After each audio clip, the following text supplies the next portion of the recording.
Welcome back to the Mike Kellar Show, presented by United Bank. Proud to be united with the Pioneers. I'm your host, Sports Information Director Jagger Furr. Coach, thanks for being here today. Appreciate you having me. All right, Coach. You were at Lock Haven on Saturday. It was a really good game. It was a thriller at the end. You lost 16-0. Just your thoughts on that game.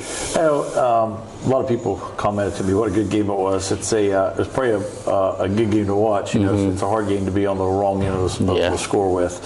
I thought our kids played hard. They battled. You know, a week ago we talked about being a more physical football team, competing to the end. Some of the things that we were trying to grow from Emory and Henry into the Lock Haven, and our kids did all that. You know, now this week here, you know, we have to keep our poise at times. You know, when you're playing a team like Lock Haven, good atmosphere, a team that, you know, talks a lot, has a propensity for late hits, some of the things that they've been known to do, and then, you know, then you talk to your kids about keeping their poise and be able to play through those situations. And then from the offensive perspective, you had 413 yards of total offense, but just 13 points to show for it. What does that show you? What you need to fix heading into Millersville? We're capable. I mean, we do red zone every day. You know, I think we missed an extra point, a field goal. We had a fumble inside the 5, which may or may not have been a fumble. Depends on whose perspective you have of it. The official actually told me, he said, "Coach, I just saw him come out without the ball, so I called what I called." But those calls, you know, I tell our team all the time, you've got to take care of the football. It's your job to take care of it, so you don't put officials in those situations. And it may very well have been a fumble. So all that's on us. It shows that we're more capable of moving the ball. Very good defense, you know, a stout front. They were very well coached schematically, and you move the ball up and down the field, but you don't come away with points when you need to. We start every practice with inside the 5, either 2-point plays or goal line every day.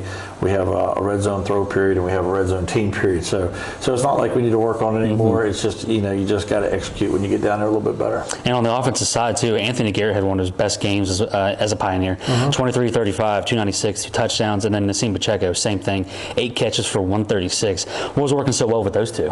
Well, I think we were able to kind of get the run game started a little bit, and just like we spoke a week ago, then that enables you to play action and make teams play certain coverages, and those two were able to hook up pretty well, and that was a big part of the ball game. And then on the defense, you gave up nothing in the second half, and you held Ostrowski, who, like you mentioned last week, Harlan Hill finalist, just 190 yards for the air. What did you think of their performance? I thought the defense played really well. We talked about it. I think we gave up it was almost 200 yards of offense and like 12 plays. You know, if you and now it sounds kind of silly, but if you really take that out, they weren't able to sustain drives on us. They had 2 big drives.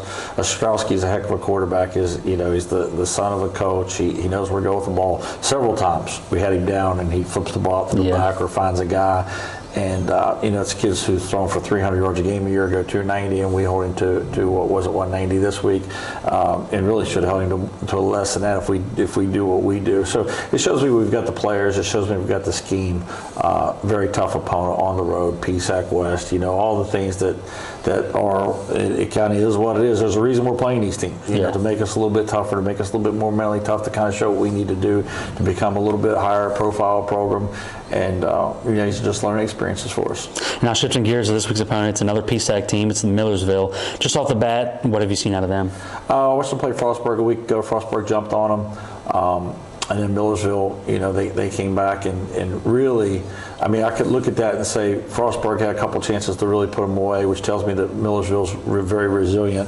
And if I change a couple plays that Frostburg made, Millersville wins that football game. So, you know, it's I don't think they're coming off the best season. They're just coming off a loss. They're probably similar to where we're at. You know, we're coming off a loss. They're coming off a loss. We both need this weekend bad. But I played up there. I played them twice when I was at Cal. Once at our place, and then once at their place. And it was a very hard-fought victory to come out of there with a win. And this is a team, like you mentioned last year, they were 1-10, 0-7 in the PSAC. But as you know, the PSAC is a very good league. Have you talked to your guys about, you know, not paying attention to what they did last year, or is it just worry about what you guys did? That's all I talk to my guys about. You know, it's even our coaches. When you're doing the prep, it's like, listen, our prep work's got to be fixing us more than it's got to be worrying about attacking them. You know, so I tell our guys we got to control what we can control. I mean, we've been a very clean football team. We've lived pretty clean, and in this past 2 weeks, you know, we've had a couple offsides, a couple excessive. We had an excessive celebration penalty since I got here. We got back-to-back weeks with one. I mean, so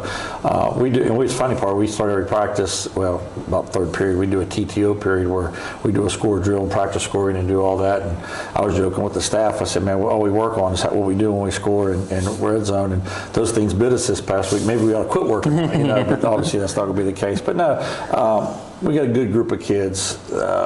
Couple, you know, just handling their emotions a little bit better is going to be the key. And then a quarterback for them, they got Ryan Zeld. He emerged as a starter last year, midway through the season. He had 4 different running backs at the backfield with him against Frostburg.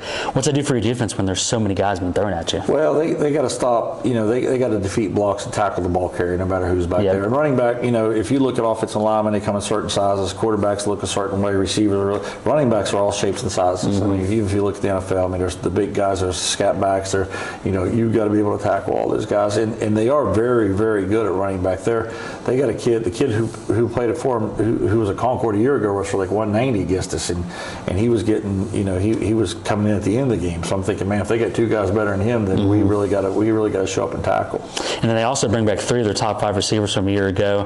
They have some experience up front with the line, you know, really just to round out that offense, and they're able to score 34 points on Frostburg State. So what's this offense capable of? Well, I think they're good at receiver, and they had a couple dial up against what they knew Frostburg was going to do coverage-wise, and it goes to show you that they're able to win whenever they know what's going on. So it's very similar to a week ago. We're going to have to stop the run, be able to get them in obvious pass situations, rush the passer, and play our coverages. And then on the defense side of the ball, their 2 leading tacklers are back from a year ago, and Bryce Butler and Nick Romano. Butler had 12 tackles and 2 tackles for loss against Frostburg State, but the defense did give up 42 points. Just your thoughts on what their defense can do?